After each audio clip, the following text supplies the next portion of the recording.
Hi, this is my lovely patient Stella. Thank you for being here.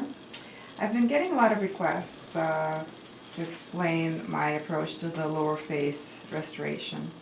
And we are here with my lovely patient, and I will do some explanation as to my rationale for doing what I'm doing. So, our lower face in females, unfortunately, around menopause, as soon as we lose the estrogen that's present in our body, our bone loss is dramatically accelerated, and we lose about 30%, especially around the mouth area, which affects the height of our chin or mandible. And therefore, because of this much shorter bone, we're dealing with the same amount of skin, and we get a lot of hang over here. In addition, can you show me your lower teeth? Stella has a very prominent platysma that keeps acting and pulling down our whole life, really. And again, show me your strong lower teeth. We can address these bands with the neuromodulator such as Botox, Dysport, or Xeomin to relax. Relax for me. This effect is very short-lived, so if we did a surgical facelift, a platysmoplasty would help address that by, there's either platysmal plication, which is done surgically to give the support to this muscle, or sometimes even the platysma is separated to prevent that pull down. Still is not ready for surgery, so we will do a combination of a little bit of Botox, show me lower teeth, to address the pull down of the depressor anguli oris muscle on both sides. We're not going to treat her platysma, and we will do some filler. And I like to choose calcium hydroxyapatite or Radiesse in this area because of its collagen stimulatory effects and its strong G prime or support for this area.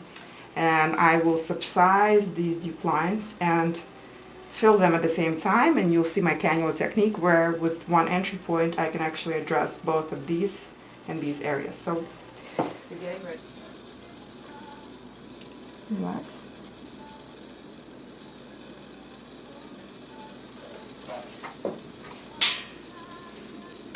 Again, show me your lower teeth strong. And relax. The depressor anguli oris is a muscle that inserts as a triangle here, and it pulls down the corner of our mouth. So a combination of filler and Botox here will help the corners of the mouth look up, and it also will extend the rejuvenation effect of the filler. We're using the Acuvane here. The lower areas, the lower face area is prone to bruising, so this instrument helps us identify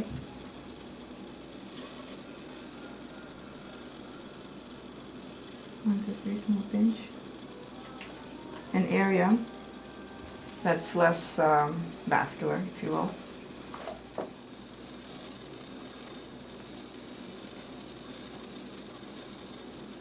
Okay, again. How are you doing, Stella? Mm-hmm.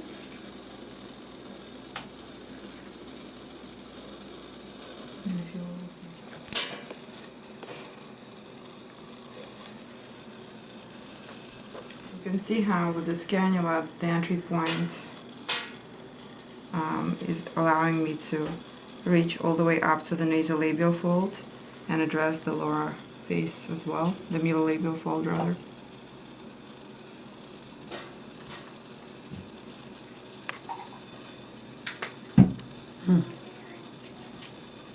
Small pinch, 1, 2, 3 pinch.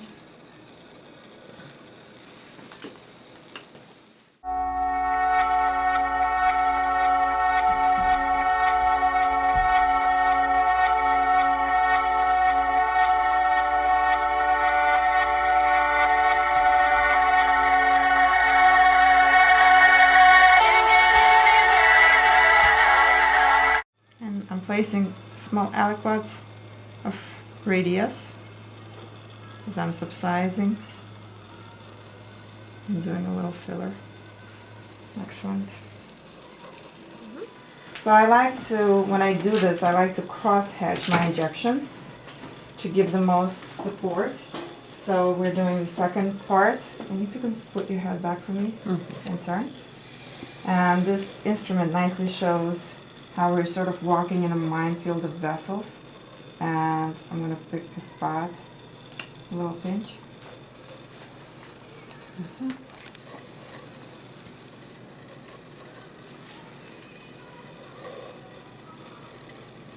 Nice.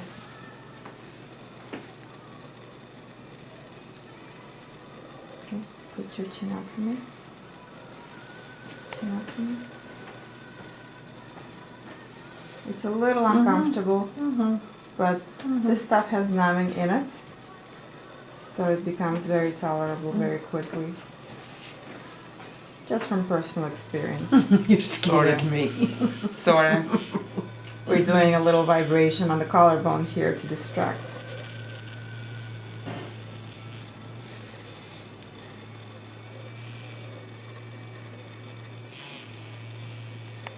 I continue to cross-hatch my support. I'm doing a little subsizing here and filling at the same time. I wanted to show again how one entry point can do a lot for us. So here, and here I'm able to not just address the middle-labial folds and the nasolabial folds, but I can actually turn my cannula. Thank you for Dr. Troquel for making this very comfortable cannula for me. Well, for all of us rather. And we could do a little pre-gel fill as well.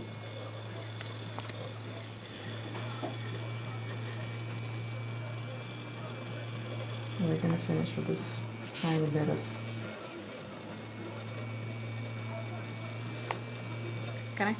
Thank you so much, Stella, today for being our patient. We were able to address the nasolabial fold, middle-labial fold, and some of the pre-gel sulcus with 2 syringes of Radiesse. We have a beautiful result. We're looking better than you will truly look because Radiesse gives a little bit of edema right after the injection, but you'll be able to maintain 70% of this correction. And in terms of how long does this last, we're looking at about 12 to 15 months, I would say, but as we continue to mature, obviously our aging continues, so I always encourage my patients to take their calcium, vitamin D, and we maintain these injections on a yearly basis. Thank you.